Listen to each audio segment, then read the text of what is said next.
Papa hu Sima Edu Enum marvelous Monday evening live on Promise 102.7 radio. Ebroso say a din komo ewo agudiemu.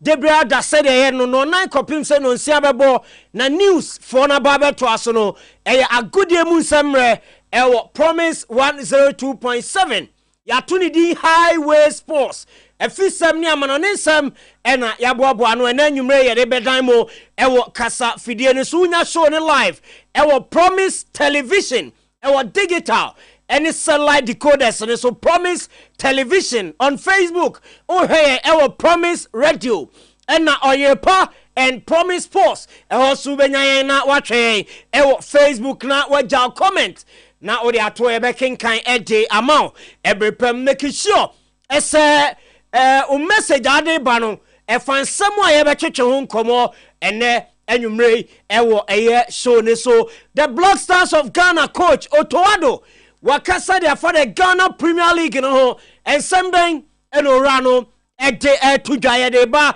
afa Muhammad Ahmed Polo a legend edema class of folk womu ebobo konam 2 games aha sabo womunya point bia ewo Lucy to Basake ko Lucy to Pando Heart of Lions and you know in a year 2 games 2 teams are eba Premier League in back last season and abako so a Premier League debutant womunya ashe Heart of Folk Muhammad Polo Ekasa e the far crowds of folk team no the problems of House of Folk e kwan on befa so solve problems no Polo ene edi hon komo ayeba na yeso no abetwetwe hon komo ewo dwumadie ne so ene anwumre ene entena 6 ena yeso rabedafo nyina ewo fidiemu abrepam obete omo enka Clementino the darling boy ene ono na etrem captain siase akomia sechi obete nka obete se obed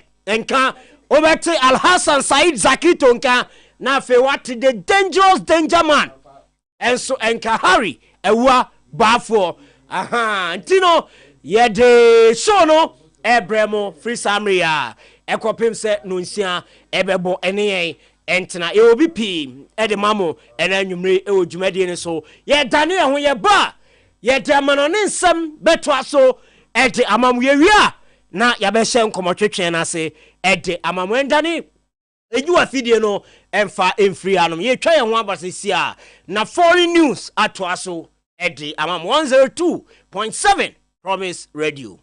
Welcome to 102.7 FM. This is 102.7 FM. Promise 102.7 Promise radio nyamena aka. Welcome to 102.7 FM. Promise yes 102.7 Massa. Welcome to 102.7 FM.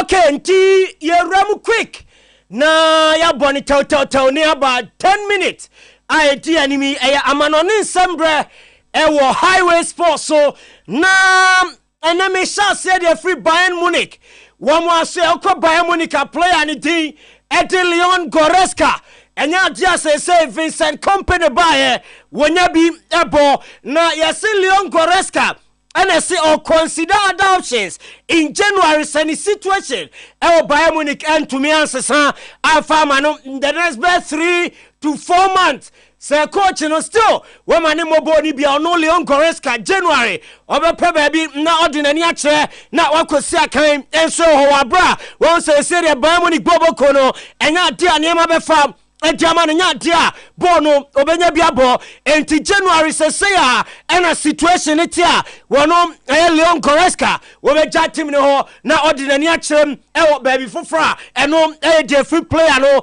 ne camp eba ena anwumre afa urem ewo Brentford wo mu bobo kona say me ba chon wa bra Brentford any Man City ebo na no memenda ena who say Johan Wissa awonya go edema Brentford against Man City wo free mu before the first half no Brent nyina ne sam player ni din Matteo Kovacic ekotwa ne mani prior na me ba chon dear Benny, Orani did it, Thomas Frank, I confirm it, Jamen, area, as a player, and it did, Eddie Johan Wissa, 2 months a dear enemy, and I job a ball, at Jama Brentford, Wamubobo Kono, a ankle injury, and Johan Wissa, when into 2 months, 8 weeks, player near out, and my Brentford United, and I said, Brentford, woman, Ebobo Kona, no, Bacho de Fuo, Eba, Yetim, Samno, Etim, Emma, Rame or Chelsea, Womu Bobo Konimusua,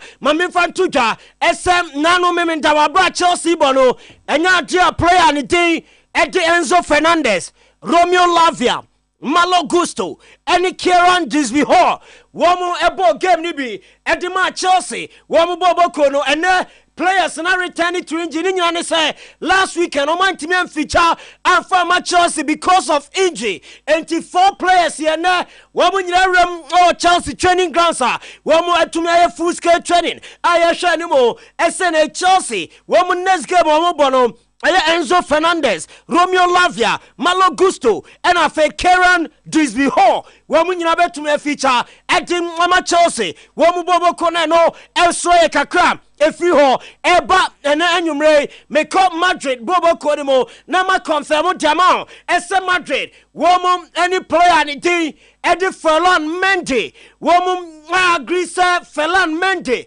ever standing a contract until 2027. With Real Madrid next season, Mecha 2025, Ekona Yano, and a player the contract, Ebewu, I will say 2 years, Ebiakao, and Jama Madrid Bobo Kono, and Tifelon Mendian Chebia, over to Swadenesa, as a contract as here, we're standing a contract by 2 years, at Jama Madrid, one more Bobo Kono, no, and so a Kakra, a free one so by Timamo, Ewa Jumete, so now last weekend. We call Jerry a national team camper. Player and it is Ismail Banese. Our body my AC Milan.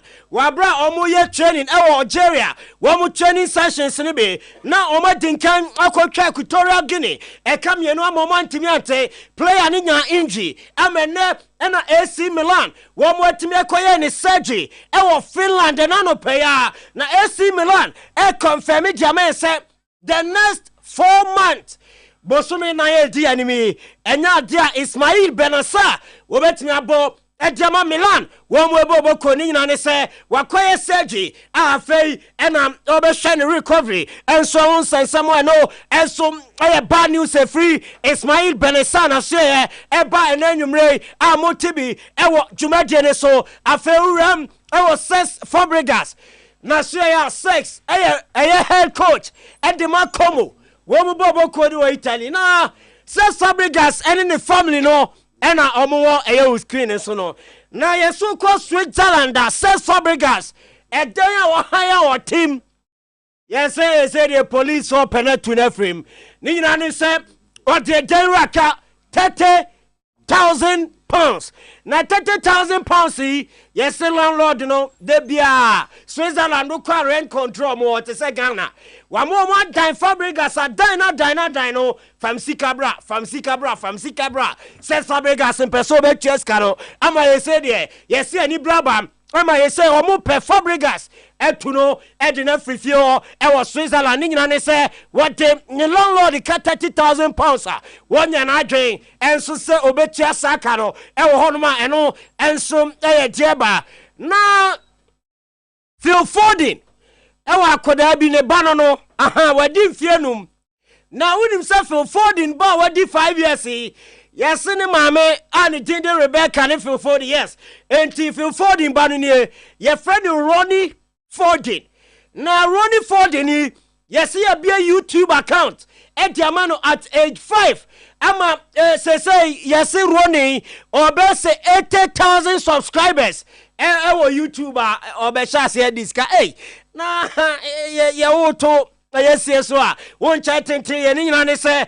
ene Ronnie Foden we Phil Foden ba wanya 5 years ye be YouTube account amano na we nyina koba ne nyina ne say yes akwada no wa landing modeling contract so at say at 5 years modeling agency bi afa film folding bana on pese o be chinchim na hono model kakra edemo ni na so mo gidie se enkwada no mo di sa dwumadie no film folding bano wonim sa dwumadie ni di eche obia enti se wa ram into modeling and I send my men papa say o se we di adwuma akwa ni dia ene social media yantam ye mie bi ma na yesi akwada no wo be se 800,000 followers and so our TikTok and you bro on your YouTube best 80,000 or TikTok best 800,000 no so eba na wa be ho and so ha and no kakra free over a day and one sem no etem mama Frankie De Jong reporter ba and say bibia to tomo next week obetime return at the ama FC Barcelona one team ni play what na fiache injury concerns ama edru baby ne mo ayetene etiamano you say so recover ma next week commit ma return to FC Barcelona training no I say bibia ebekoye etiamano enso ho ayete ho nsem no etiamamo na enawie mami ko tuna yes player ni ti edi Neymar Junior yes wa frɛ Vinicius and one friend Rodrigo also mo the Brazilian teammate and one catch him say masa akwana your friend no Kylian Mbappe na mo ne bobo no mo ye careful o nipa bonini yesin someone Neymar afre Rodrigo and Vinicius catch him no ese Mbappe na wa bana wo Vinicius unya penalty a na wa chi dia koto ama ne say masa be bo she no wo so wanye careful akwa we be duru babi obema dia your club nyina ne se we nipa bonini ye ko PSG ne bono masa akwa no onye ne ho nipa papa entimo ne bo Madrid nyina no mo hwe ne ye se afutu a Neymar afre Rodrigo ni Vinicius ediamomo efa Kylian Mbappe ho a ye de ehon sem no ede emam Carlo Ancelotti a confirm say eda Militao nyame ya tuma Champions League game at Madrid any Stuttgart ebebo no eya eda Militao ebebo bi ede ama Madrid wo mu bobo ko ni nyina ne say player no fit abibia ekoye enso edema no eho ha yede eno so ehon sem no edem emamo ewo eye dwumadie ni situino yemfa ansem ni nsi na efisem enso emra na afi nkomotwetwe no eyina enkoso kama yes na uremu no ma menye we quick yes DJ Richman ewo Germany DJ say na yen birthday yes DJ Richman we nipa say DJ say na mo nte no am birthday ye di ade ne besi na mo nte ya na yes o DJ we there yes and belated DJ Richman Germany and your birthday happy birthday enko enfama nyankopon sha na onyo kese pa na bibia nko yi enfama Clementino the darling boy etwaso edi amamo ewo dwumadi so but I say Solomon Carter watching the show live. Congrats to Arsenal for their sweet victory against Tottenham Hotspur and bravo to Pandu Heart of Lions for disgracing Yanum House of Folk phobia.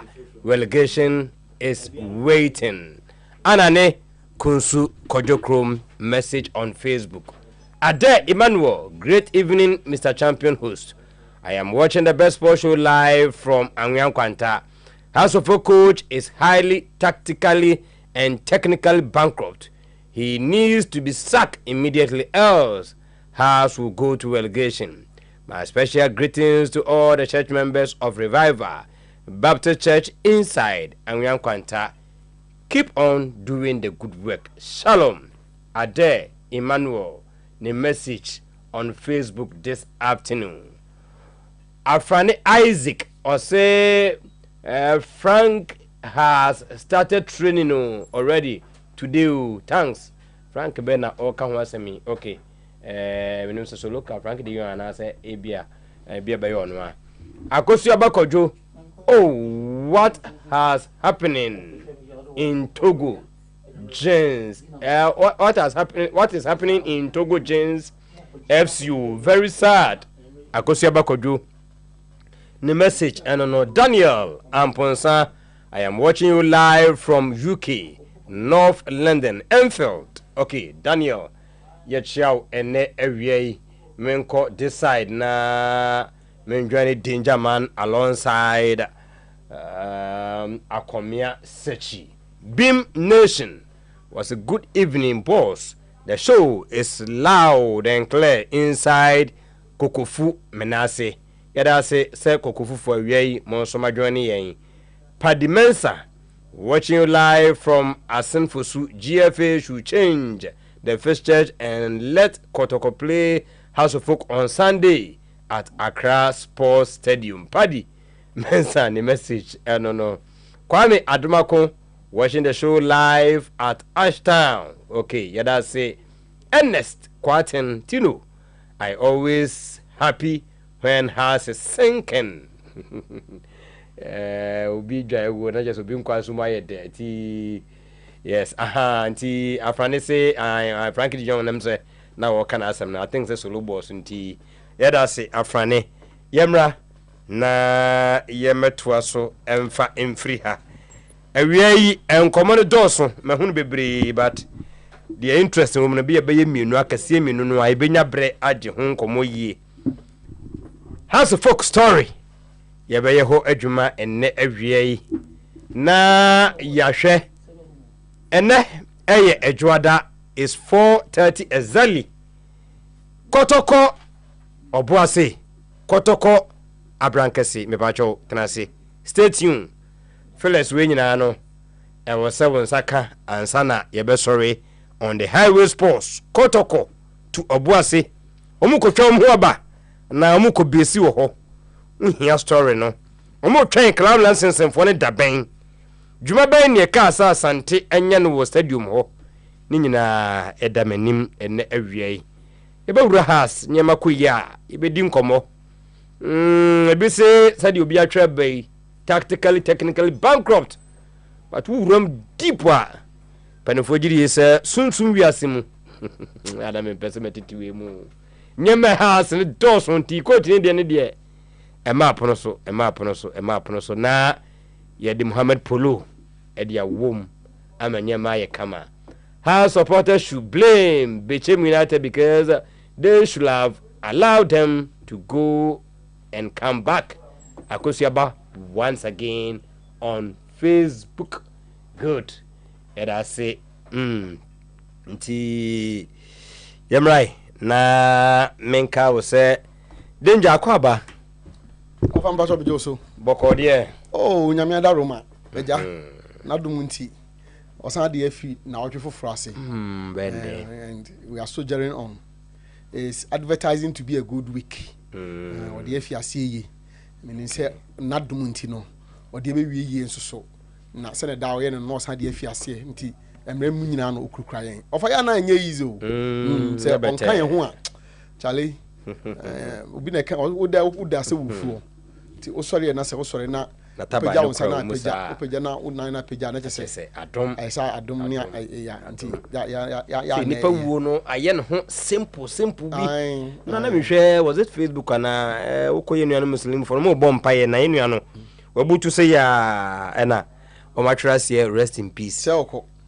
omo se ya obutu se ya omo nyina sorry so afi obia hu se okono matras rest in peace na say ba ku bi obi ka bi kire me wo say omo ko ase ye nyina aye koye omo driver na traffic light ni so yeah driving traffic light ni so e na ase we gina honum ti okura steer ni say na ase we ni TC so say kakra to bi a eso a ne kuma say ase na okay mbo a pe sa na je say etwa masum yes say o no so twa masum nti se nyame na ba ko so delivery guy what motor no so na wode nyema ne si na nim say na what is saying why is he aka ntesi so mo ya pepe no so oko nti obade no dumo no like ya wo kana ade china ya ono ya ono na waye kun se ya na nye easy eno anopa yi nua na ne ho dodo no kakra na se ni otimi nchen okay se mi nua no so ka so de ne ko won pa ne oko ma yisi ade ya keka gu ni mu ama ase na no kra ye din kakra fa ya last week ana baba mu ni hana na me solo nyina yare bom sa esa na ejuma me me nchiri wa mu yeso ye da fi anka ka sem bae ejuma no so ho sa na edin o hwe nyebete ni pa bre na manfo I wish Hearts will lose and lose. Daniel Amponsa. Wafabazan, please ask Afrani Isaac for an update on King's project. Hey, as I'm way now they go bay. King's project. Okay, be na Afrani so the message about info. Ewo hon. Nti omaye hwe but yenko ahomane so na yene kasamafo edema hasfolk Kwame Opare Ado ewie any enkomo Opare ewie yemwajo edeba Promise TV Promise Radio ya ni amejo so na wapom etesen emi adomi ho ya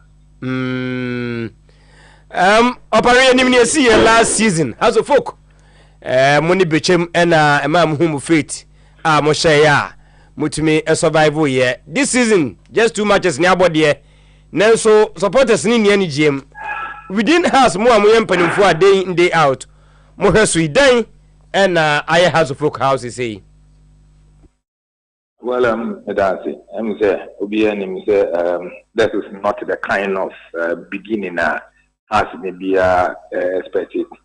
Of course, you go through the preseason, you know, everybody are audit, you know, progress you make here through the preseason. A lot of expectation was that I say you need to acquire name to bring success to the team. But this is football. Unfortunately, what we plan for and the kind of takeoff but and also does not push us away from making sure that we'll continue to push on and continue to push on. Make sure that you know, anchor you know, that is we have lost 6 points.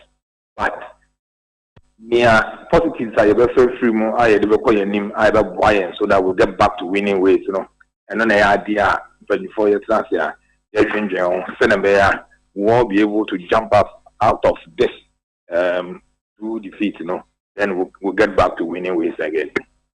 Okay, positives are only en share bia because mo coaches no kra na yete so mo ka say do o malusu die na o mu lusu die na so boys no ball mo bono e chere say ni da so ho enu bia na mo so mo kan na different one.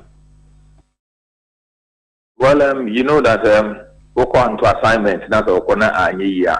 When you get back home, you have to look at the total play. I mean, the entire 90 minutes and now even your preparation towards it and the game itself and all of that.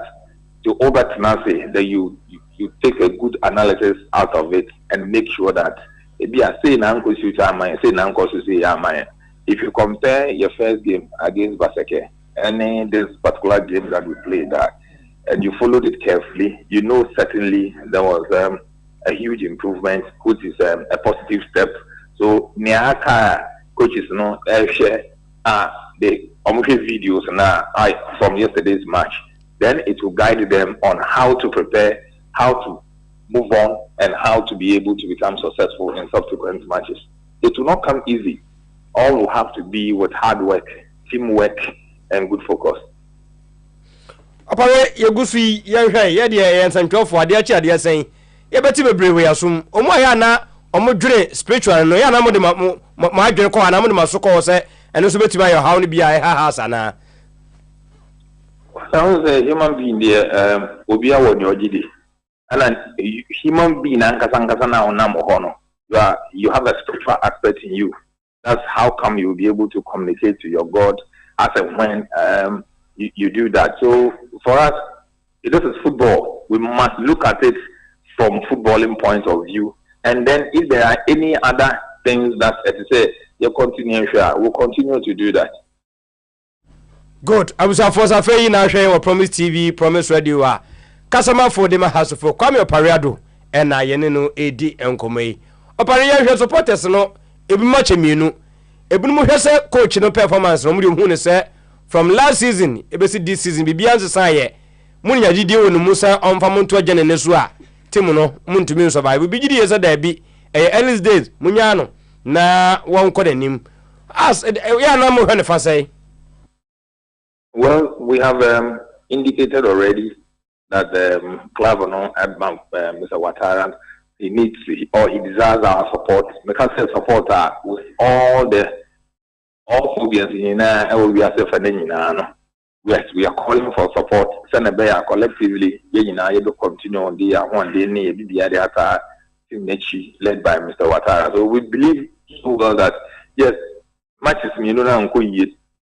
but let's channel all of our support into positive energy and throw our weight behind the team. And we are very much sure that we'll be successful at the end of the season. Abaromode has new signings, no. Mebusa say, Mebuha is a product and Utiano. Mode players nibika na anasa kabin se some hwana. There be no Casemiro no endo biara. To mo man nam say kabi wo hono no ka hono enye haw. Na sebi enye haw mami ya no ba enye haw. Na sebi into obi person o kire me say o sika gu obaby a adwuma da ho ete say o ye no ya na. You understand? But let me emphasize again that it has got nothing to do with money. Opare and now confirm and say yes you know and this kasam kra na emu wapa na yenhwe playing body no any coach in terminal at saying say dey ka say dey ya na etinsa boko players ni bi kra say coach no training methods or the ma no mani nye ho mo be team no a bibisa ho okay the relationship between who a playing body ne technical team and our coach Ouattara per se. Well every situation between them and the relationship between them is good, is perfect. Just a few days before everybody shared their ideas, contributions, just to make sure that with one spirit, with firm focus, we all stand firm, and then we continue to move on. So because maybe a relationship would be and then I don't think it is true, because there's special relationship between the players, the technical team, and the management as well.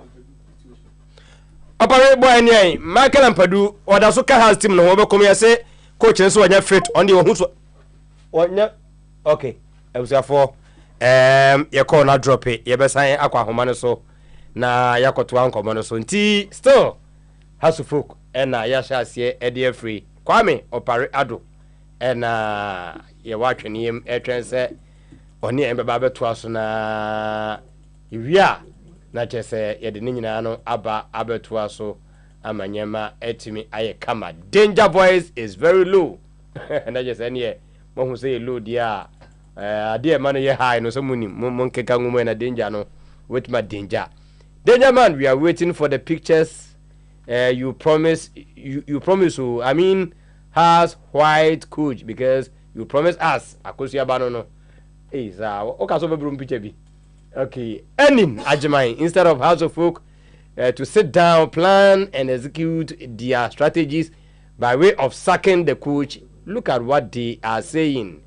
By the time they realize they will be sitting at the bottom of the table by week 18 of Nufo. Okay. Yebe na me pese me hwe na ye ntina me endwa ni danger mo na ya yebe san atwa so na aye kama afrania baby mo say the Kings project is going on well. If you don't know, go to training grounds and find out Obina Krofi. You think it will take 1 day to finish the project, right? Stop that. Okay, I had here me dey see unu na into there. You want me I na I like it. Blasters and House of Folk, the value is the same, no change in value. Akosiaba, I don't know. Tino, can someone tell me the difference between the NSC Kumasi and Accra pitches? Okay, what's the wait? NSC Kumasi and Accra pitches and the Adakujache pitch. Okay, I'm watching you live from Abuakwa Zongo, Mohammed Awa. Danger Akwaba. Over me so. Na Opare no go so me jiri say, are you getting the picture? Oh, say any some na oyi ano na say questions na ubisa na oyi ano ne de. Sa na obeka no. Say na dwuma no no ese otenetene nsem na afei no de ho no bi ho no ma o ma de to sene asese ode to. Sa na hu no. Yes so de edi akiri. Mpacho so ati ase particularly with regards to players no question I will be saying no. On say Omanu look like or sound like say there's no issue between the coach and the playing body no. Maybe the entirety of it may be true. Say the entire playing body in there's no issue, but there are individual players with more issues. There are players almost say even the way coach disposes them on the field of play no. And just Hana, omono Emma ombobo no. Won't be mono senior omobono. Ode say bono ye nyina ya bobo bono nkakra and unfortunately ye obi no so ha so abono akosoro kakra even though professional ba ku yimu professional nim omo nyina be bobo ye professional and about professional be professional kakra nti ye be fan say odomo kan ye de no be ye adwuma omo bia omo betima boy say we striker near do koto wins won say o striker bi ho or striker from the wins we a striker all right we so best sa na Sam Johnson na I don't know defender man ko strike Sam Johnson. Say Louis Ajman na oye midfielder attending defender. But you see yes. So no defender but enye no na ye kan wo. You see you won say in football your players be honma omo ewo the qualities that baby ade ne begina bia no. Otimi ye bibi kakra ho. Nti obi wa kasa o utility. But what I say ye wo school ni o small boy bi. Onu go kra kasa na obeda. Almost every position on the field of play obo. So enti enye no na enye no na ye ka ye such players no ho but won't mean ka say obi a we well versed in the number 5 position onko strike but what I say enti kwachi Messi so onko ball number 6 and now onko ball number 2 and now number 5 ewo team bia mu a obebo wo ye so obebo abo no nsa ne sese ye bo no so enti your players ni bo ho no mu a baby a be dispose no baby a de be kwa gina no Emma born ye ne ding. Yes, you were strikers, but striker be ho no mo a or striker through the middle or otimi bon ye. Your striker be ho no mo a though a striker all right, but opposite operate from the flanks. But also on say easy enti enye striker be ena ye dispose no the same as ye dispose any other striker be. For instance, ye ma menyo we on say ye trust and Quebec get back to Oparena. And the phone of feedback nature as a doom and uncle for frefra na a giant interest 17 for so the anti you go so say network no so hard na said yeah and for say you can't do this in Germany and said yeah a boy a no me and your office was in Benefonte intimate now hey obi wa no kwa ka so ye bonsam de nie ha all in the name of your preaching nti yaja enya call agise ekogina ayi ho asojafo no muni akotie ko ne asade aba production na ye den nti who watches the watchman mo na mon kasa asem no hi pa oh yes but I have to you can do this in Germany we are kataban sa no mienu no what bia fidiem ku ana opposite for nyina ate yeah me na ya come the no kogina ayi ho ase ayi ho one go from say yes very good on am kotie ko na me church na me buy nti de ate ho no ndi ye be tiemfa poro de na kan no ho woni legend ene di nkomo was sports heroes Saturday na time abusabusa ne sempa na wase won de ogiri se haw no togwe afede ase yi na wayi nani a onfa ho so fa ho a day in day out ura has mu a sen ka otumi solve sa problem mi ma de two mu last season no e bi nsanse wi a na wi has na fe ya tie so obo ase sanse obo ase feles no egu ha pa management Togo is part of it. It's part of the problem. No, it's part of the problem. How? You are spending your money. And Togo knows football. He understands football. Because when I was there, we go to technical meetings. It's part of it.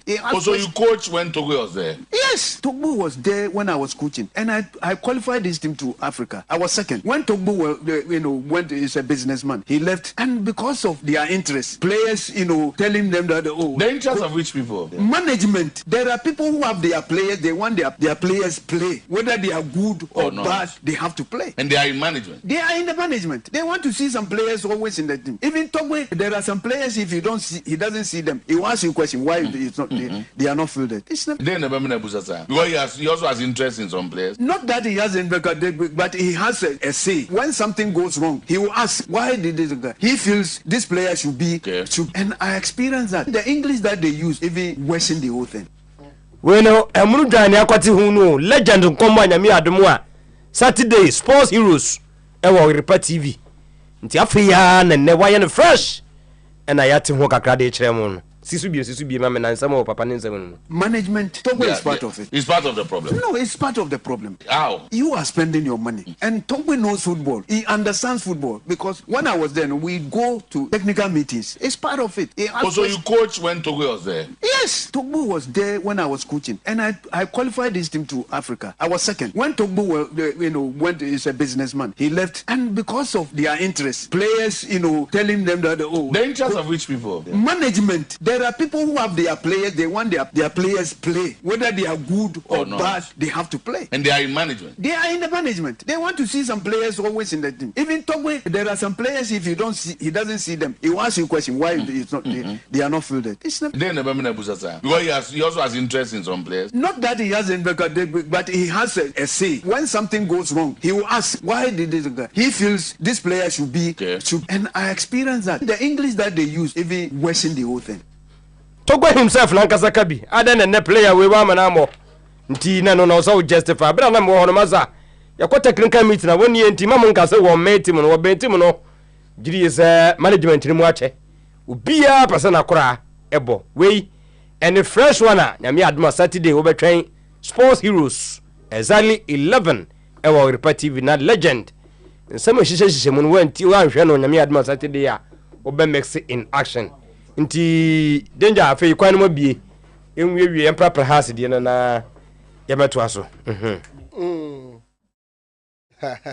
yeah nti offer before say players ne de na ye kan de there are issues there are some of the players on for say bia coach ni mo mu gina bobo no omo emwa wo mo ya omo bi for instance omo ka na omo enum mo ntumi nka omo me particular player minim say if I'm permitted to about he walked to the coach and told him say me nya hora me bo and pass coach no assistant position na ma no so that just when you can be obi a so ntimo mo so mo nyu so obi kan ya wetina se dia so obu ho no mo a e bia kwan be fa so even the approach is very important untimi nko kapanyina no ma na ko kan asema no ka no ratasa so no obu so o ko kapena wa fa ho na sepo so e dia na depend how abeka no so kan ho yeah and intino but wasesa na ma no minim say one is complaining bitterly but coach no emu ano because coach no feel say owo obi a be bia ono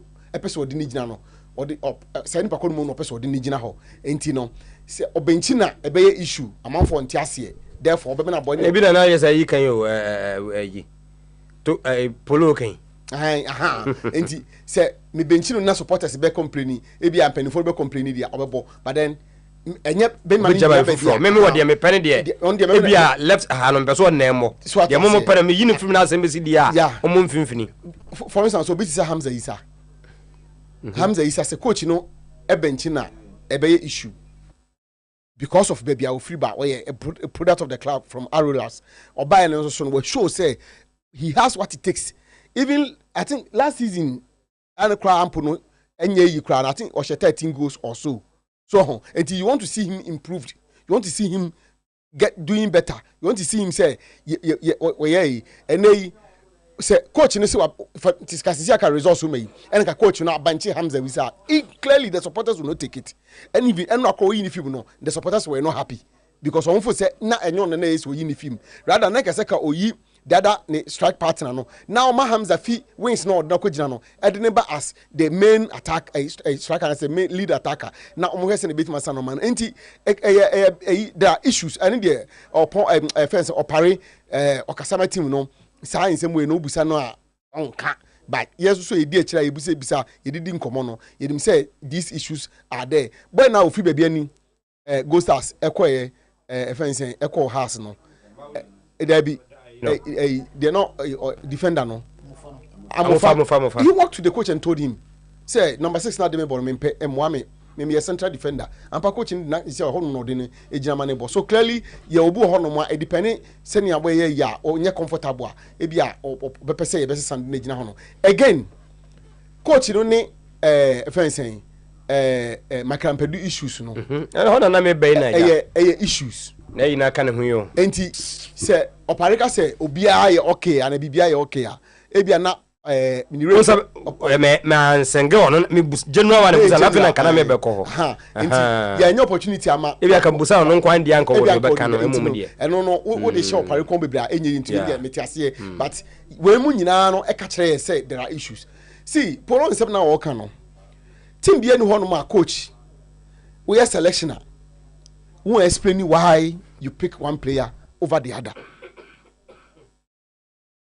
Team bia ni ho coaches explain their selection or their rationale behind why we're picking one player over the other two, the superiors.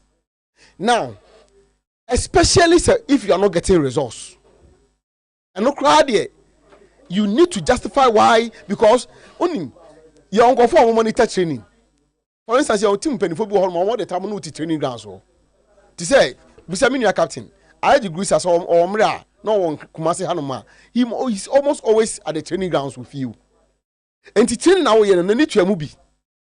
Yes, what are you coaching course? And the coaching BBA or the coaching team need. But player will training no training and training in your team. At least make a cry in your did the ball actually. Or for your training grounds near co training. You play a business or you know it means where the training and yet and I inquire and I be a BB Hano. And to say, young fan say. Match day, near Behuna sa player no gym, no obo. Now obo no troka. Now another player at training who say, only in about the same position, and as a woman the same role on board pepe. Yet, on the or money mobia. You have a question because player be what team Nimibiano has been employed to work. And yet you are moka. And this is why man yajuma near Chaneka. Not yet, you are not getting us results. I say, we'll be entering Canaan to Samani. And the issue of and the young Penifono, a person my player Bibono, I think say we have overflogged it. Ya come and look like I say, a Bonnie say, will be back why a particular player is being used. Sadiano, and I think sometimes say, yes, Sadiano. We make it look like nobody has the right to ask a coach why he's using one player or the other. No. I know dear, many so mom canoma, I general, but coaching so at the same time, we understand so a bus of failure. I don't mean can be bruised. So one so you see, there's a difference between by force for Weibo. But you would say a idea, Polo dear, so much me catch us my play away, Emo. And sometimes there are reasons. And remember who teams are in 24 eye interventions. Players ni bi mu a ebe wi ase no na penifo intervention no na lead to positive and success. Ebesi I'm sure you know ye tete nyina tete ye team say didi de chire ye na fofo no teams ni ade nia ye nim players what team say we there ye ko check coaching play bi mane mo especially ye part of the world no dey offer unim ye gi no mo bebre edi ye gi even the color of the day edi. And the part of the world, no crowd here. Yeah, supporters, no team for not because we are Paye, lacking away home and mobile so many more. Would a money more, yes, saying. Your bonny shako to be fans near strategy, dear. And he say, I can say, eh, Bia, we will not take an interest in sending a woo bob or one. I say, we are resource in a dear. And a dear, me say, and a dear, and I say, a football. Okay. Nobody will allow that. In fact, ya come a coach say no more selection, no more bibia. Yes, I know the say ya maho kwai. But do baby, you work with people. Ye nyina together until from football club no, and I say team no. Ye nyina no obi a small contributions. E ba be ka ho a na results na ye pe no ne enya. De enya ne say interference no. Afa be kwa kwesa afa de say ye kire o de bibia ya say wo ye. Eno sa de and dear, and no me so. Pension home na yenkomra first round na ye kono. Akomia, akwa baba birthday man. Oh, Tino. Boko there. Oh, yeah, be fine. Na no pam uji birthday and chara na unso wo for obe mi hu birthday greetings so na NS so. Oh, NS. Na mo dey send personal was okay. NS too, na me sha. Me Judy brutal. Obia tight na. Obia pazo senka. Obia ruko was and I'll be the Odikai fraud. Meaning dinkomo. Okay. I'm not being dinkomo. And then I was in the year. Yeah. You office one. I want to get this Solomon. Yeah, that's what pay out now. Continue patent. Also, me the enemy action. Almost better say. I'm so one trainer. They need young co-officer. I've been almost that could between the Asha. To be honest with you, me surprised at said the Zakito of all people. Who didn't baby wrong? Who did baby na draw? Who's that? Every boy was one go get the assurance. Oh, I know.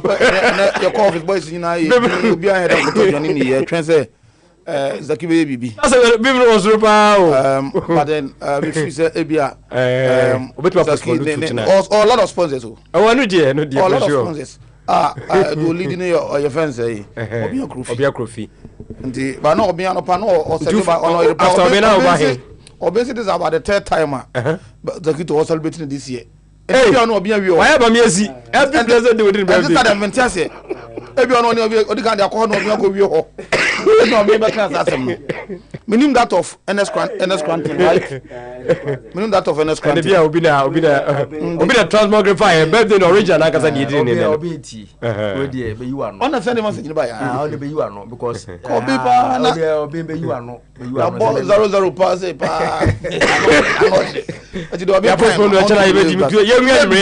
Maybe that. So back to them they are discussing. As some the dribbling magician Mohammed Ahmed Polo Wakano over Nena Newton. I want to say that Newton House of Folk Satia omo performance no EDP you know yati a lot of and some eba and our management be and mobi and our management players and our yati first one straight I'm pinpoint it odote akambi enti no ka House of Folk we ba ye nka coach asem odote akambi me one and among a few journalists na yen support that at the end because don't be free say enye wo mo but then na ebidum ye so hard say enye wo mo so eventually ene omu rose asesa ona odote ene we the campaign seriously I don't think so he's closer to House of Folk no mo ye alaja akambi ewo Popiman say empo oka ho a the position is not like next year before. You go be in person just say Selano recruitment not o movie. You be in person just no in House of Folk matches, of course, and they would be in free but enter the next year. So who are those players? Now who are those and before Mohammed Ahmed Polo okay. Over me one person, I'm free say football in our part of the world. You jam coaching kwa. I say my can so many times, but I imagine be American. You nyai my coaching kwa. But when it is that you are winning, over some management be interfere. Ever prefers a player be more ahead of Obi. When it is that you are getting the result out of Guinea. Say shall say in the house, sha.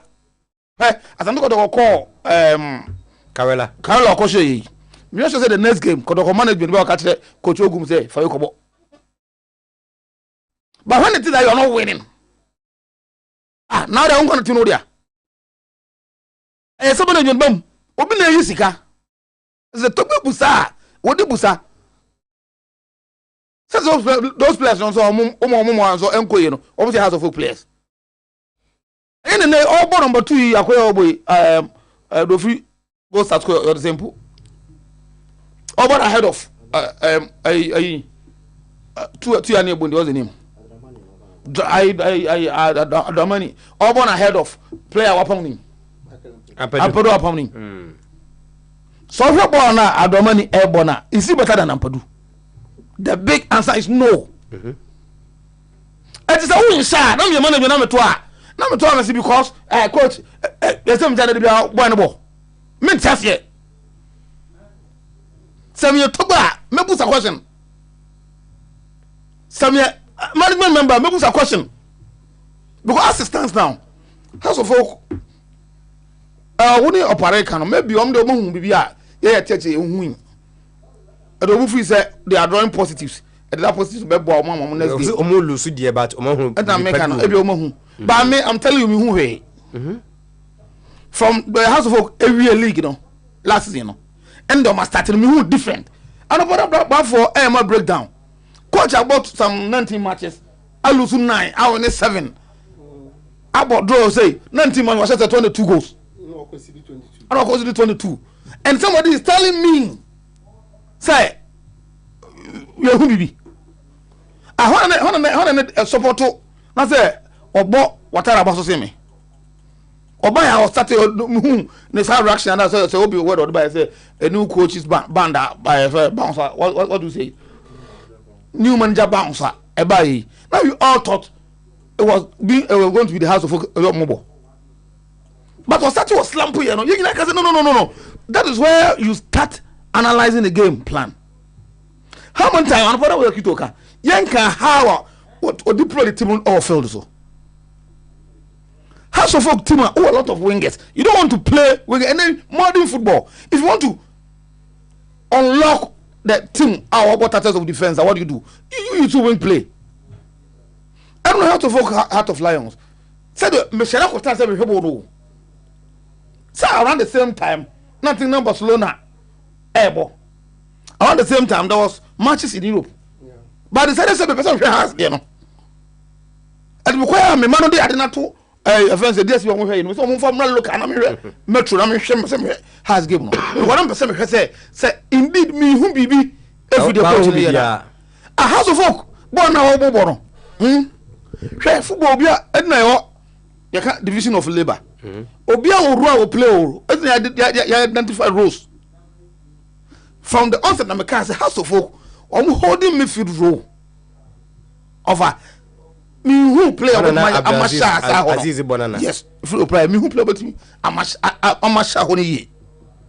I want to make shift a player with the any original roles anyhow. And those are Bobby, but on master I want to be one said as Obono. Hey, when the going gets tough, sometimes when pressure is on you, these are the players on to cool system now. Emma defenders not all.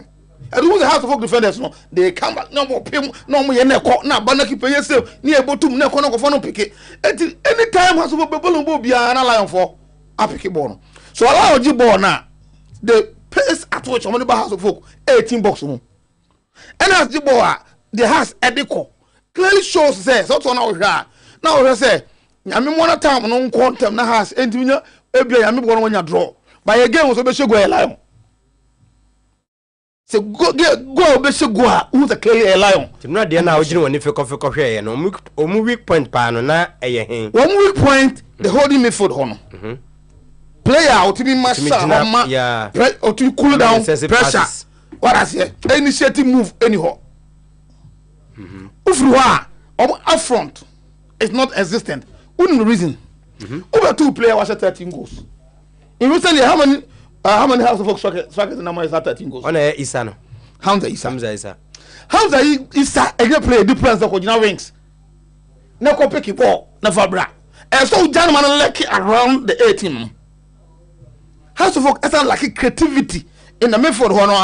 Almost very good players. So that boy Tachima and Messi and Abuasu Messi. These are players, you need to entrust that in them. You overload them, baby. Give them the creative aspect of it. New guys, this what I say, but then so don't know you could clearly see say glimpses of good players. But who didn't Wayo our left side of the attack? What they have the right side of the attack. And I hope they are going to middle. All these 2 players, see now by Alberto, you know. How the Israel goes in? Some players in now. One more has to 13 goals now. As the coach in Charampero, yes, support Thessalonibia, every managed by Kabia Chena, and go ahead and Hamza Isa. How made in actions and how he plays in Eka. House of Folk was not winning under Kopman. But you could clearly see the kind of game on mobile. Possessive football, passing football. Now House of Folk, not Ghana, yes, actually, we lead the teams in how to possess. Too much is Salim on your bibo. Well, Salim no buy. Oh, okay. So the kind of recruitment of our coaching now or spearhead no, and the kind of players we offer, you know, I'm not getting it. And a coach now how he playing the game. The other team team no aboa no in the middle ho. He doesn't play that expansive football no. Utimu say ye jibo a ye locate obi ye twama no ye bie ball no. Emma wo opposing team no ebre. Onya sade no. Oma chichirafo aso. What say obo chichirafo aso mugu ayo. Ana ye bobo ye balu but so someone will be no more ready ya. Okay. Coach na ankasa no. Ne style of play no. It is not working. It is also folk to be honest with you. On say me there amama kodim be makoma kodim o bebre no nyese me support aso. I'm looking at the heading football sika ho some more thing. The kind of investment that Togo maye. Do maye pobi maye na house folk one first almost struggle ebo park fun so bebre enya park we enya problem. Ye ntimi hu do omo ye no pobi maye ho on the field of play. Team bi at the second one has. Na ye defend it. Home na edino na me ko ni amra. To be honest with you so mo hu bibi dia. Ade coach won nye ntama ye hu tisa anopana meka. So we cannot and House of Folk supporters cannot sit down to be watching such shambles. To be honest, game no more bono type I nyefe. Zach, me da say akomia. Tino. Has problem no is obia ka ho bi. Obia. I've seen some supporters trying to play innocent. Omobia ka ho bi. Togbe dimutinti mai management of pass obia ka ho bi na. Ya pal problem no. Nse problem a one day and 1 year problem. Hona kona kakra na be do something so you see and there to a house folk problem. You see, when you listen to Mame Polo, we're talking about Kayana Tamano. We say he has always been bitter about how house folk sacked him. But that's the third. Arsenal 46 points. And Lions second with 47 points. And I think Kotoko won the league that year. That was the Man's last year. Okay. Kotoko third league on the third one, no. And Opokunti. And David Duncan was the head coach. So I say, the Duncan bought 12 matches. Duncan, and young man has as I know. And I say the has problem no. Ya Bob no they are trouble because one. The reason why they sacked Duncan, it doesn't make footballing sense. And no thing they be about for betraka say na ebi ko to the TV man am ko to the supporters no. Because Tino say coach Eyeduma obon hu mo den park no so correct onya mayor result am ye ni che. Yen kwoti ase abontia asem tie pam coach. Eti so boni nje. But Tino about 12 matches no. Now Duncan 23 points out of 36. Kotoko now oji league no. You bought 12 matches no. Kotoko 27 points. Not saying as folk 4 points be. Now shall they be. The next 18 matches now Polo be boy no. Polo in all has 46 points. Polo so 23 in 18. Mo Duncan nya 23 in 12. Polo nya 23 in 18. Now the next 18 games, Kotoko enya 27 points from it. So, everything was clear. Say that season, Bona and Duncan they has airborne. Even Kotoko better league now. No come on, crown fast to no with that. Is it 8 points or so? What did you like? League 8 or 9 mbako. And Kotoko that league And Kofa and some Biba and Duncan we in and the permanent free team. And Ache was say from that period no because Ache yes Ache but maybe if Duncan yanka and money can not order it now no ko ya papa be the man of folk before nka e bia that team go be free team but because of ego and na say panyin no there be Duncan my say ya pam no and of Polo by na den jigu here now Tino hwa de bi o and the has team no obia waka watara ye has recruitment net saying obia adwunu kwa ade bi so me pa so either Adam either say Watara am fa list bi anko and I saw the kwenya wenya. These are the two things that happened. But when see either say wa am fa anko and now the kwenu wenya but the kwenu wenya mo na and now the kwenu no A and B wenya A wenya B and it can also be possible but who said the A sin the I wenya ya fa ma no because edu baby na say on be justify nipa players bi kotokura mu nse ko yi na ebi frefrem mako bi this year one be justify abukombo ona ya wuchi no but you see if you look at the Kotoko transfer window the signs was clear what they wanted. They approached the transfer window aggressively. And the players are moving. And they almost started line up and a players that they went looking for them and brought them. You understand? And look at Mboa. They had a folk situation. No? Through TSMU. Then they make us a Watara. Sometimes are we fair to put all the blames on Watara? Tima now what's it? Small boy be akwano means and numbers over here because became uncle Anibia. Near said Penuco Panata, why, Munjana Muyano, Munjana movement was it, Munjana Muyano, Dodge Bono, Roger Bono and has a car leaking him. Oh, Betchim. Some way more canny from one bedroom. Never NZ.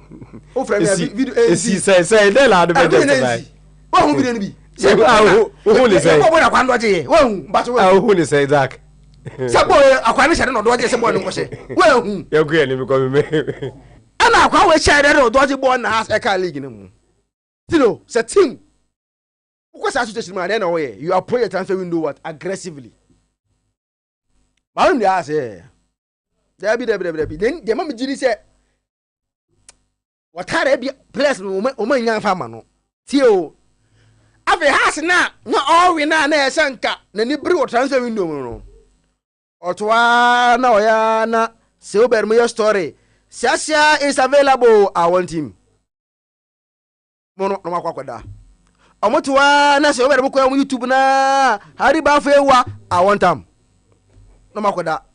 Omotina wa bonwa se obedu biom kwakwa story.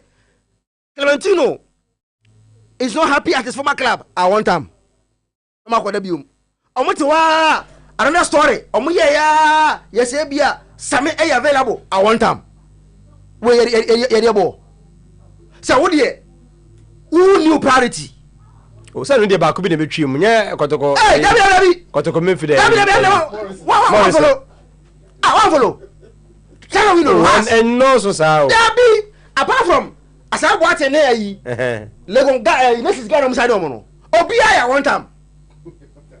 Obi I want am. Tinedu. Ay. Omo ti say e fa ni say. Ay go star striker you call Saudi Arabia Prince Prince I want am. Prince Kobra. I want am. Say to say yeah I want am. Edok Morrison, I want him. August Roka, I want him. Somebody, I want him. Edgar Kasim, I want him. Say the name, Tino. What the only answer to I want him. I make us a day could be first choice, or my second choice. Are you telling me, players who win a coach, you so much you find a baby? Yes, and no, and no, but when an hour pana football Latino, you see, coaches ever more excuses here. Nanu yenya how any serious club here the neighbors of be how kwan for so nyama. We see how teams approach the transfer window. Yeah, team here na hu chire last season. You got this season was a you saw how the transfer window these guys were how in your for approach transfer window no. Because when you said they are no M1 Tino Tima nti wo hwehwe mu kakra no sikasam na group A players no manya wo ma na ze na yeden ya aduru bi no na sikasam utie nkomo na for example nations boys say But Paris Kade Munya also team be abede Kade but any problem or has. So we are Casella as no go. Boys players are. We are First choice you. so on Bantam. And also Asmenzi. Asmenzi because not the owner. Ne come up. And the kwame chene to be kwam dealing a relationship into and the smooth and quiet. No one buy no after defender no mobi. Ena the I want time for ni no and able. Ena we need in change. So these are guys you spent. Okay, I want time na ba for appearance. I want time na appearance on one as a day. I will say I want so me penda. It's be catchy phrase to be out to say. I get to hard you. But me person me boa me nuane kakra bi. The Nations boys no. Now monye Coach Otara recommendations. Even an umpo. No. Purely to say they all can Dr. Cheney to be relationship. And a man for man who said no, these players will help the team. And Tina omre krana or drop it bakuna omre you know. Now me person obi boa me no mame who were the first obi dey na wo ba muntu obi mo audience so wow dey na dey obi dey na wo take kakra. They can't nam dey so no more who were the Atala's first choice. Players are Atala for mu nyom na no person for wo. And fortunately, now no pay one of the people who helped Watara in the transfer, I'ma make our ha, I'ma go for so many minimum ding, and no one what to no tongue, I was some pan pay. Yes, say Watara friend, so on one players, man. Boss, why agent and I like oh yeah, supporter. Okay. Oh yeah, supporter. And he's one that why are so loud on radio in the on House of Folk Matters for some years now. Okay. But and Wabobo Morris Munino Bomudin, Wabobo players bebredi, including the goalkeeper. Doesn't something strikes you why the goalkeeper is currently the captain for House of Folk? Yamfanto. Would there me some way may build the baby Zach and not there anymore no and would you be told the baby who come for me to be real I call obed ho when say Tino the mass no every can say today place are signing on me a tina place are who say place are one what floor more and what do you much ya as so when a better justify answer Tino so what you ask me who say offer a situation now na ye kan ya kotoko dey na see place na mo pom no they went chasing them e bia wo ha na say oh awuche bi dey otifie but based on me previous recording no e bia kotoko yes because of mo pam so 12 or 17 bom no na as no so kotoko ne has sisi no one na ne dey o mi no one na dey kotoko yes has enti say ono no and we on pa no ayase won no air pam cause and oya in attempt to replace them what dey unim say ona bia Watara ebem kotoko pam na nhwenim oh me dey da bi da kotoko fo ye ya na da benya football enya ne sa ya pam players ona be gya no sa mu ona wo so dey enya wo so unim sa wo dey enya wo we ana nya bo na kwando agi bo na won ko she bo na se no kotoko ye o ma asama e fa ho ban oban oh football enya ne sa me dey me nya bi da ntibamu ninsama okan na direct ni o wunya bi da afere wuya bi obad me da say Zach amemra ho na yemra over has team no so mo pam Watara straight forward reason na almost had show mo trim said this season almost best year 6th position yeah and commissioner de bayana 6 o my yard there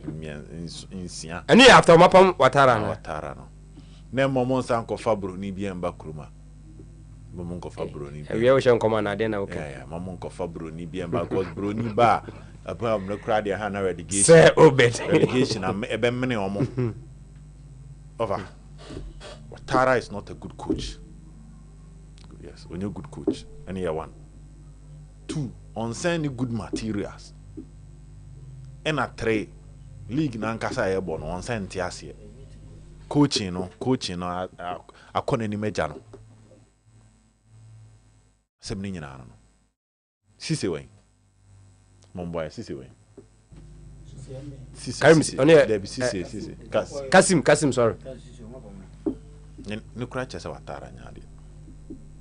Una Kasim Sise na or forms her. And your watara and the so Sisi more than Majina Kumasa one top against Heart of Lands against Dream Self, your boy, and the boy, and near Tonyo Man. But when you one day be now farmer, but a children and far. So went to improve. Or some so went to improve in you.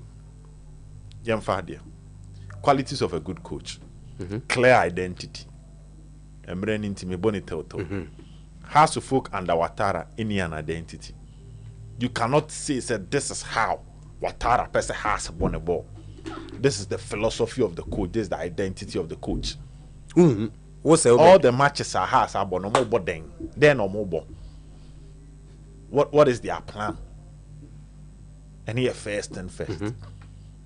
Men kasa bebre. But look at Ogum. Show Ogum ne Karela. Show Ogum ne Midiama. This is the preseason. Show Ogum ne Gold Stars. Show Ogum ne Vision FC. Something is clear. See no person born a ball. Of what he has here. And his recruitment was based on how he wants his team to play. Into she goalkeeper ne FN Kamara no. Over. O she kotkode Karela no. O he kotkode Gold Stars no boy na. Obiem. Omon pass man no so ni omon bonko echi. Oti pass no so ni omon boba. So you can see something clear with the philosophy of Asante Koroko. Watara Nibi. 2. Fixing of problems. So philosophy in a different way you can fix problems. Eric Ten Hag first team were United. About first 2 matches that was against Brighton and Brentford. About BB for him, lose the next game, you say Eric Ten Hag from the Dutch school, tactical school, about passes from the back. He shifted. So now United were having less possession, but they were winning. That was his way to fix the problem without an identity. Okay. Intinenyan ekwan or no fast one the board that danan or they are fix it. But next so pe be see how be any ano. Let's look at how to folk. Watara improve has defense and improve has attack. These are 2 key elements. Defense and then striking force. You has ni be chema mo 2 goals o. Omo share 3 but mo 2. And then smooth sama mo.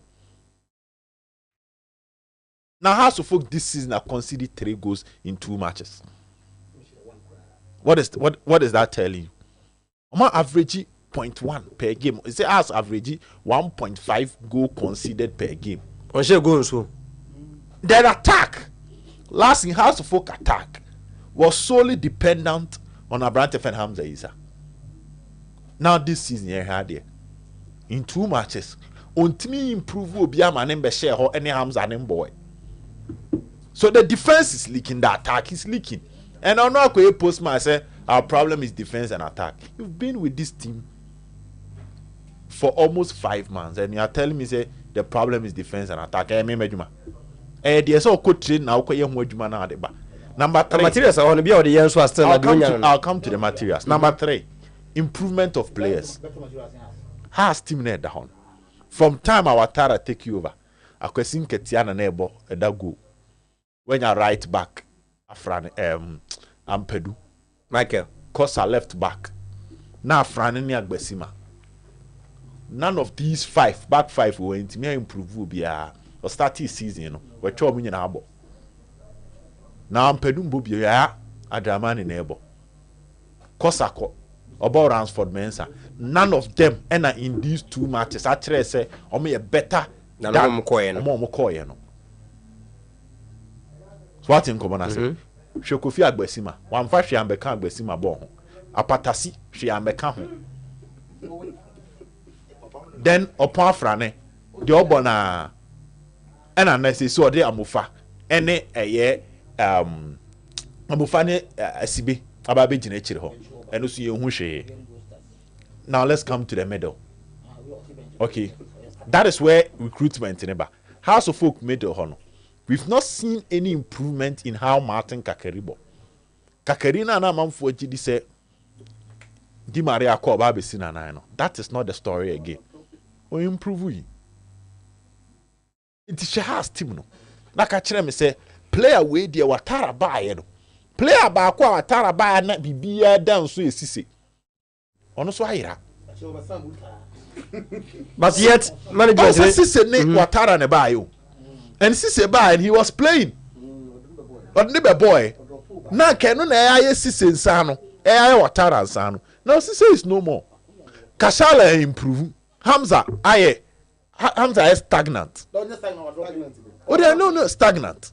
Ya man kwa be fi improving. Inoke subonti improving. So philosophy no, solving problems no, improvement of players no, and these are tactical issues are. Ebema me decided say preseason was starting. Into about first game against Baseka. Young question against Lions. Near say bibi bedeng ebe sesa. Born na me share na bibi ansesa. And I'm having me hope about form. Now let's come to house recruitment. Teams back home man serious for transfer window no. During recruitment has come. Serious as in every angle of her. That's a key to cancer. But say has were nearly relegated. The standard of how to folk. Any baby on coin, there should have been a radical approach. One, you maintain your best players no matter what. Me say has for no more ball or tanga about so say na can in 2 months and Matias and has enya kakra. All those I don't want to comment. Oh say me na me ba me say league ni best start. De bia say na me kan no. League ni best start. Ye be hu de obi aye. But the mo Kenya say na early days yo. Enya early days of the signals are clear. Has headed towards danger. If they are not in danger, they are heading towards danger. Over here, last season, the best players our has best no, Diawaka, Hamza Isa, Salif, Lenda, Otanga, Hamza Isa. We munane ombe kase efano because a chire hono na bia obebo obetimi amanage with afrane ne kosa. But na yenim somo ya ade Di Maria, Otanga, Lenda, and Hamza. Unim de so ye. Team ne ko ahunhehia musano. You maintain these ones. But na asate from Di Maria ma clear say obulig na chobe so ko. Offer. So very what offer. You make and when a serious team and serious recruitment. You maintain these ones. Failure to maintain them, you need money because league let's come to it. Player Ben has to be replaced Lenda. Abosu Messi. Get serious. And I touch my Messi. Can you grow you do a Premier League no more? How to folk of America Samanchiro. So which park needs to be near Bobo. That's a player ball pass especially has and Kotoko or ball pass now supporters need team one.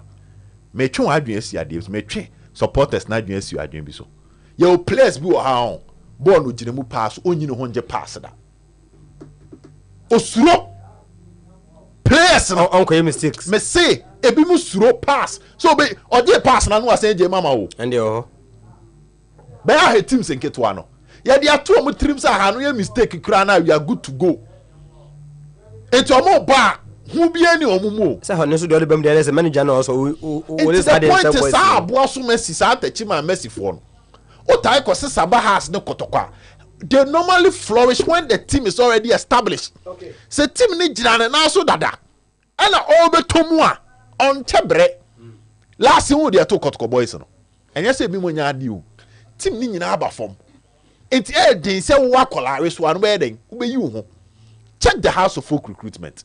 Why not didn't replace Lenda? Why not didn't replace Salif Ibrahim? Why not didn't say Otanga 9? Ah, Obekase where you meet you Otanga level. League na here bono per best defensive midfielder. Dawda Yusuf, Samates, Shalka Mohammed, Accra Lions. No I Otanga.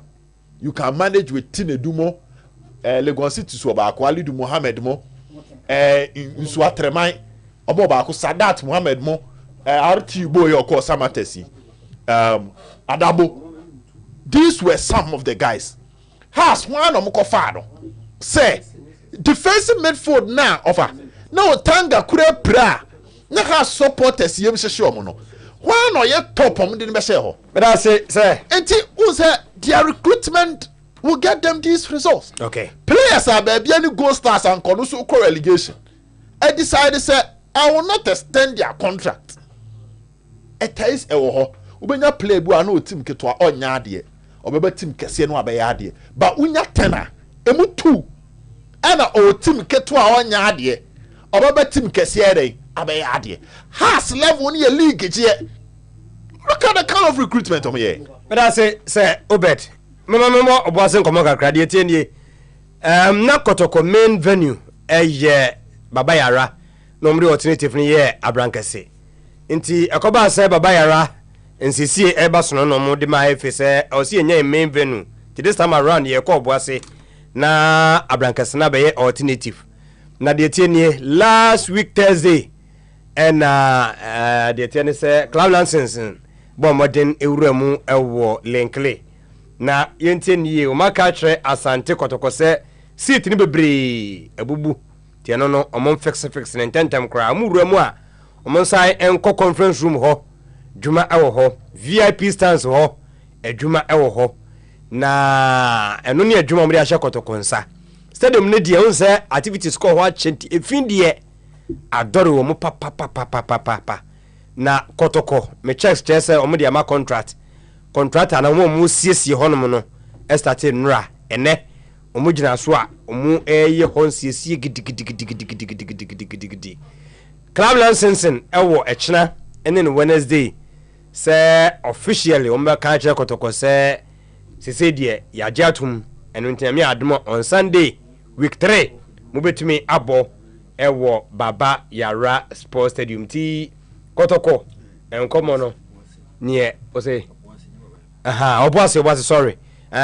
On Sunday mbetimi abo ewo Obuasi. Nti Kotoko de ma contractor omusisi ho ene ma nipa bi ko se omo ye adwuma. Echena ombesan aye adwuma. Bavo ye hwe na yemfa 33 na enya ho bi ewo ho yentie Otu Ado mamintie ne kakra ho. League ya ye kan ya ye gigi hu ya ha senko yi a bi ebinom kan.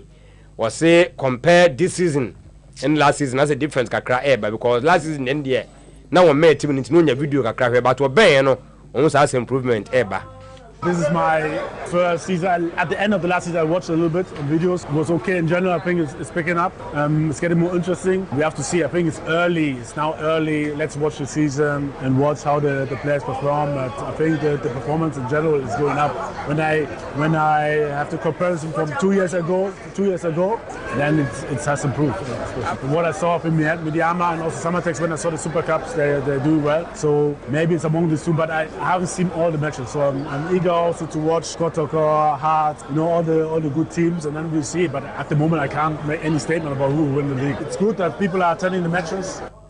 Yes, my whole friend our pepper skin and body therapy. Ni nansa pimpo na so better tu ni akra no manenko. Yes, let me no funu nya flat. Nya hips wo de shanta ade to me afatao na wan large body ni kakra wo de jeans ni mu a bibia ye kama. Ni nyina no koso oboshan Abraham Jachi no su aya kwaje park. Curtain Junction episode Lodge Hotel Takrade 0553312911 opd designs no efe se de na efe no na bimdwum sa ne bo no yentime nto na so kwa osika no ebeso 3D wall personal bedside lamps, ring light, blind curtains, plastic wardrobe, center carpets, air diffusers, flowers, wall clocks, water fountain, that game edum PZ inside and akosi agima oben next to Hello FM bed no konom de barrier ho no konom market no na ben first floor 0540-353-750 obi a wanum amuzu galibites bia no me kasa ma men kasa nchesan se emma cholesterol na tani pedie no nyina from Johnson no eflo na ohunu ade nso a wotimi kan ne pressure no a ekoso no be me na gina yem ohun nsuo no agene ena na ho ayodene a we nyina ka ho ena be bia to aduro bia no okwa obenya bia 0247776743 bo shaba de kan no wansamache nemmum ade ba ko pa ene ye obesadu ani abehwe de behwe keke nako eyo solar fan na wakofa ede aba no ne nyina no se wobetimi de enjoy light edum na pe unu obi ani asem sansa no wa charge ne dada ntinkofo bo heat no na dem ho ho bo nyunu bomoden na bra na cables no bibia bejebi ewo PZ kejeti market wono mo na bedaya iwo mu yesro ne form no akọ antiata akọ form so ne dan mu da Frank yes and a rich and then my meeting birthday mo nyina e wo ho 0322 030 833 bafo e ti chana kakra na over unim say kotokofo supporters ni bi ni say ebra omo beti 4 no nie 4 no has show omo so wotimi resist hope no ebi nso gide so manya sa chance na mfa nto monyi ofa omo say nya 4 no kwa keke no moti o omo say this time e be 5 afọ mmesa ye bre yogu ani yo mate me dem account ho o but say ne mate account ho ama zeti ati ama o say ne nka players ne officials ne komun ka stadium ho no mo ati enu de ofa kotoko bobo match no obuase in fact me o video a adwuma omo ye no anodin pa na me bo channel pa ye be ba to this sports so they are working there and we will see a lot of improvement e wo ho no mo a inti match in there e be bo obuase ofa again on say no pa na e ka se kotoko e be move to obuase information me picking say MTN are back as kotoko headline sponsors. In fact, akakra no mo wi mi no bi di hu komo ye nyina me ni di hu komo a o de ma me fa source no to kam yakobo but e ka hu bi ne be ma ese kotoko move no se ne be ya ba no mo omo mba keke as the headline sponsors but also to come and help develop adakuja ache in the se ne be ya team no ntwintwa o ma na mu no omo move ko obo ase a na afi no project na ampeso mo ye ho no na omotimi aye ama ene so akoso nti no for what I'm hearing the ebia enche na yebenya announcement kotoko beye say MTN are back as the headline sponsors of the club in Tiano. First no mkaso msika na for afiri mo de be ka ho ana we say about 2 months ago na MTN for pay homage to Menshia and the king mo de say relationship no wo ho nti no raise am fa be nka ho for what I'm hearing no this time no ye juicy pie more de okay more da che say no ma bibiri impetus wum kakra fa am say project no mantimi ansi na eye no ni nyina no de o mato egu ase on baby bi amanate makwenti menya ni tutu no na ho ntia no we dey SM say minua captain crep pam say menya ni ntamti ma memfa me birthday ntwa afa wura na me ko ba na so ya tutu na no say me nyina enum Abigail ewo eye kina farmer wasa sawa yi na kana no pa no so ya odi o ma de nyina okay nyanti sa wo be ya masesa no oni o da kina farmer de obi agi tum say Abigail de me am de nyina no na Jasper okay Jasper so and Jasper so a birthday ono so madam for Robert Tebi Jasper or Jasper Pharmacy Robert Tebi or Jasper Pharmacy happy birthday but I say me kwa komia was say Obed must be careful not to incur our anger when we were asking for contract extension for Watara. He is calling for the sack. Jaisa, good afternoon. Mr. Kwame Ozudogo. Osi ba coach ni tira masala. Umra no ene ma so nya ho mo boba buka ho. Ombeba. To dey anopa na esem ye badminton. Ma me hwe. Bia me nua ba kon ogbonwire. Ye fe no sasibe. Na osasibe yire. Ene ye na woda. Ene ne ba. Ye fe no Mrs. Miriam osasibe. Ena oba ne ba no so ede nkunim asibe ado nkunim asibe ado enne eye oba ne ba omo awoda happy birthday we from on papa na se ni kunu anakora no papa o say asibe owo bonwire tofa so mu ya every time ma awo na ba no mati Zach ne yi mama me 3 minutes each na I'm told say club license fund bako obo asem yard mo chana no part 2 no the call part 1 last week no and second one e man obo chana to unse the problem is about and say team bia did not apply what Lincoln sponsored you ntine enka na ni if you for this season in terms of premier okay you understand and you want to call you know na say they have to come back and do all those things as no can no mura ne juma ho me dey share contract and kasa se CC ho man pitch ne dey nka is good but I think say the environment and oh yes what kind me jaba ko mo so pitch ne dey yeah pitch ne dey o ma je to say pitch ne dey okay futuro ne fin ne some area so mo hwe na VIP hall dressing room ho ne ade na me we nya I think say no kan no sanity mo da mo me ho ye and to say ko ene pefo na agreement say match yo metua 10,000 that almost charge almost 10,000 for playing for using the That should be Mobobia. Gate ni bibia kotokofo na take care of gate. Okay. They are paying the omutua. No manage facility no match this. 10,000 maybe crab by you na kotoko pay 10,000 to the Obuasi the Linkley FNCF for no. They no muna am manage gate no. Enti they bibia no omuno bia ni minimum percentage of the chief for the facility. Enti the kotoko gate bia omo ade no matter what no mo come baby. So on say and Zalom. And so we no matter muska no mo come baby. I think that this is the share kotoko ne the facilities for paying for okay. Maybe as time goes on the baba do come more na ya hwe kotoko. But I say and mama Felix Obuasi. Say. Yeah. Asante to Obuasi. Asante to Obuasi yen hwe. Say nyame adoma kwasiada. Definitely am gidi say kotoko match be kwasiada. Yes, Sunday. Yeah, be kwasiada nti. Ehun be hia say echitafo na free na ekono. Yeah. So almost start budget no. Because you make it when the sun shines. Because kwetimi akowini first away match as some your grounds work. At least when you nipa be 7,000 B. 5,000 to 7,000 B. Na average of 20 cedis krana. Club ni make you almost 100,000 and one. 100,000 or 10,000 free ma. Na because omo call boss in intino. Team no minya sure some bede kumase. Ebi wakoda oboase. Okra wa kai mo no so mo ko this week dey mo plan say Friday no mako train or so Saturday na match na Sunday na additional cost. Nyina cost e ba be count. Nti wenti me nya nipa be 5,000. Na average of 20 cedis a. Better to can e bia unhye den nya ne gidigidi sa. On the young apostles because of Kawosha Komobo Kumasi and Combetra if you here. And it's a place no Friday, be trapper them Friday, wait to be Saturday, no wait to be Sunday. And I say, be on better. Maybe on better. Nina, hotel. Yeah, definitely on better hotel. Yeah, first now, Master P and I'm so more about Mauli side or ayo. Aha, yeah, I want to know more Cordiana. No much from Chairman P. And say Chairman P. Honan on Bacodia. It Nina cost heading a barber count. It is a chitaf one intimia in their numbers. Now we enter near home, we enter near him. Or was it? No, Canada, so. Or was it? Nana can you say? Oh, qua. Canada, Binti. No, was now. Cousin with job was some Maca. Oh, Macasa, I'm thinking the other way.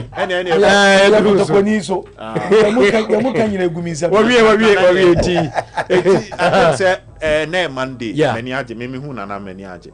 Obun shasi ente. What I say, obuase groundswork no so. Chama be da so obuase. Yeah. Omun keje ngumo ho. Na omo organize obuase kuroma no. Even Thursday na. Sa FF no buy no kura.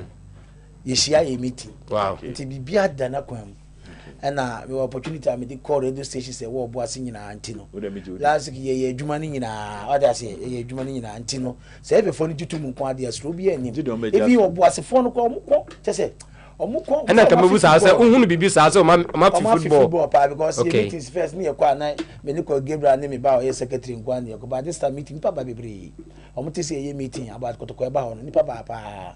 Ntino e ade a say ball na e ba boase ndi boase fo ani age pa even ashgold for program omani age pa say ye ba ho okay na wo ka back to adwuma omo ye ho Thursday na craftlands for no buy no omani ko Gabriel ombi si ko Gabriel so no mo ko ye inspection ni ade o assure say 90% there ye bobo no e wo ho enti omo ko ye no e na Saturday no Friday na nwumre na Mr. Kutu a friend ko Gabriel say I was Saturday no ko stadium ho na okohwe na adwuma bi obi an ye ma as good from one so omo dey high enti so omo no yes adwuma ni na na omo secretary ni mo afu enti say mama for do na friend say enkonya no so ayefi say mama for paper but na one station of boss say friend no time friend no mo bo game wo ho ti na say ade a o mafa ho dey dey clean enti me ba kuma say Saturday enti me call na me adma o china asa ko ye inspection ahwe say bibia everything is on course but me ko Gabriel ka say no say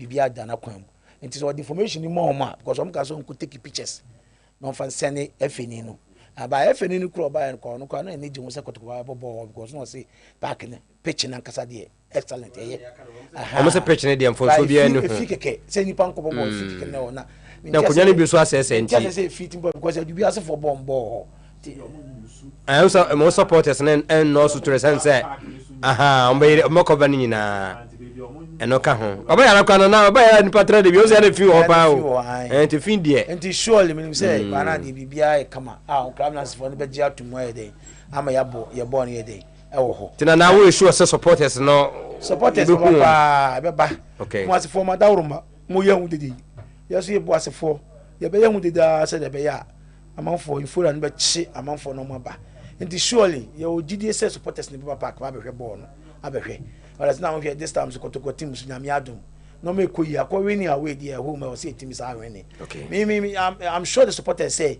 there more 15 matches no ya G league ni kora wi there more 15 matches no oh na ye hu say ye hu say league ni yaje enti supporters nya ye nya resimu players ya to mu ene ye coach na adwuma pa wa ya abo she team na ma no the next one match no na Saturday so ye call meeting circus meeting ICC meeting the chairman less maybe obi amechia no or assure supporters ni say obekwa ko di dwuma aboa me yenya basis lolo basis six places bia have fa supporters abua kwa sofola ya tonsu na nipa so ba meeting panti no ni so mu nyina de bekọ abonten ama eduru ho so free na otwi ko ya free Wednesday ko ya na sa ye na ba bia ni besi bia no ye so mama ya we mama kama tiefu ahu bia basis ni besi mama fo e say nyame adom bo ase kwan de eye edem say kwa the shortest way kura ufa sokoban ha uduru konkolia adankwa no akwati si adankwa mi no afo no wadu efense mfensi ase krobi wo ehemu ho refi kro no ufa wa kosi kokobin kosi kokobin anwan kwantani sa kwa ni nyina so yagusu eda so kama okay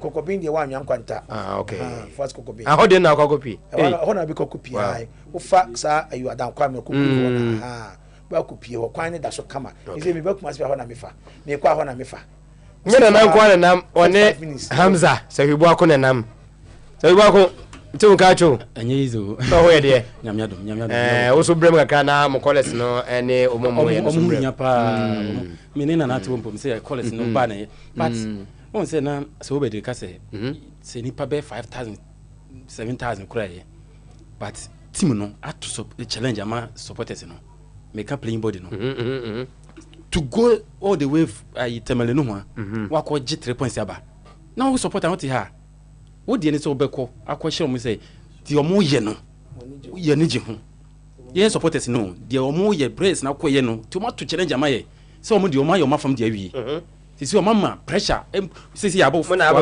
yes na ye bo match no kura po na bi ma bo 2 matches ni alade no e kura ye da say 6 ana ye da nsia yes e bi mo ma bo 2 matches no kura no o mo da bottom ya nei say broni ba prrr o mo ko broni na be na broni o ma so mo da ho broni na ma o mo da eto broni ba so a o mo ko wa hu dem kire no inti no sisi ano players no ato pressure e dia man supporters no o si yi ho no nyame adom ye home match no obo ase se dem ka sisi a me de moto ya 30 minutes maduru na de o ka me pe se na o fa o ka ntia hu eso wa se o ko kwa be duru 36 ana 30 do ko no 60 and even say ukra wa bas no don put my system bas ndi anya tie se o mbete so o mesakra ateso amam na won say o pon so a bas ni si wa okofo nti we need stress bia no asan ko hwe quality football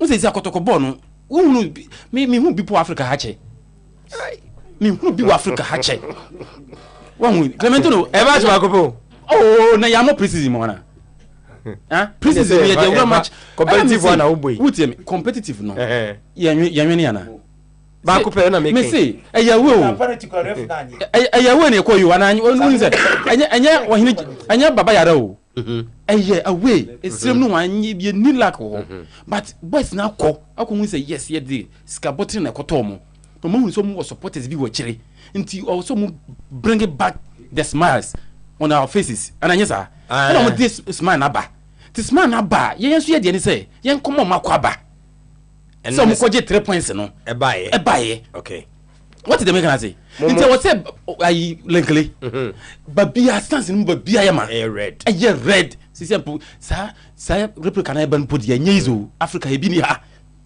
0536161607 0201941461 and mensa and Hamza eda so ha kosi say be fam course na moso makasa kakra. Hello, good evening.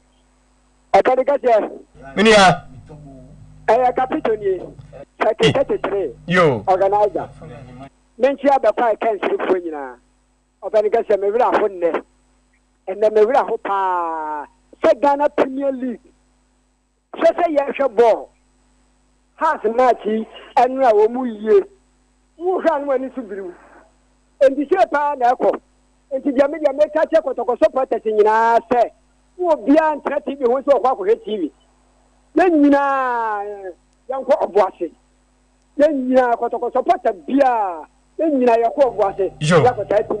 Matiminia, but that's a pa. Hello, good evening. Hello. Sabem so you're ready. Young call next one. Hello, good evening. Hello. We are now finance. Hello, we need say. Hello, good evening. Eba Jebro say. Romeo, because every camp is scared. Yo, Romeo me enti we. Yo. Really, Yamiasi say, continue. The whole Ghana. In fact, yes, yes, we are seeing not yet Ghana football. Say, in fact, yeah, the greatest club in Ghana and one of the best in Africa. Okay.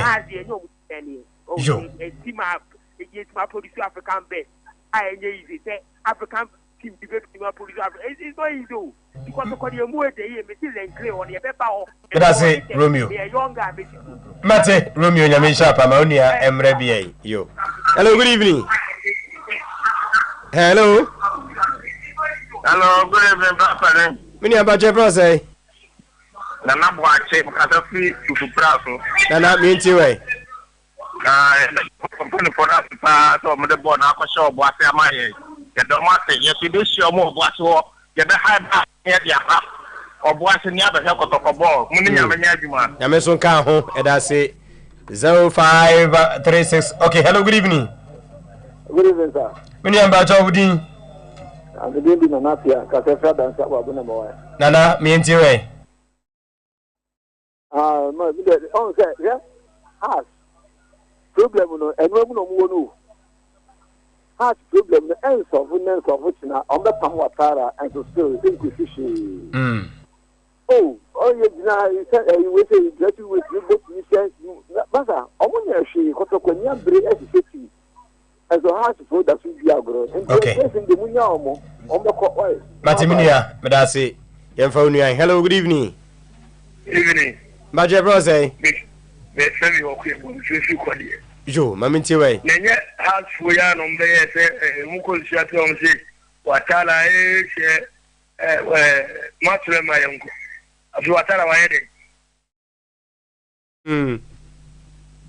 Yeah, but I feel you too much. Joe. Okay, some of our last call, Mamma, may wrap up one another.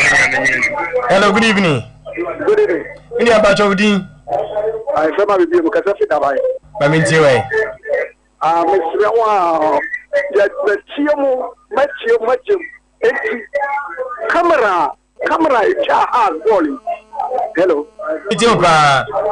Camera, hard bowling. Maintain someone can watch them back. Ball, I shall you superior this way. What's that one for camera for Chabon? My boy, and yes. Why are you, Pa? You miss out on the day. Guswam's match with one of Muchano. You can't want some tea. Okay. Nana, yes, sorry, na minim the ODJ. You know, assembly etiawa, Kotoko supporters. Yami Adumna F4 Jituma. Ye na ya babuasi. Good. Said the ebo matcha, ye boasi for your book must be almost somra. Okay. Mamuntina. Oka de tin mo de bi na de mo ko. Nti de akire na ko hobi. Near my support team na in the intimate day. Emra na tino assembly hame. Baba ya asem na ekoso no. Sa papa na edina boy anything na boy wetin aka sai no. ono na adwuma nso ani na ama no ma ekọ santi onhwe no onye bibi ye nya sa ye beti so atua pa munya betre na mu interview no munya betre aha bibi ba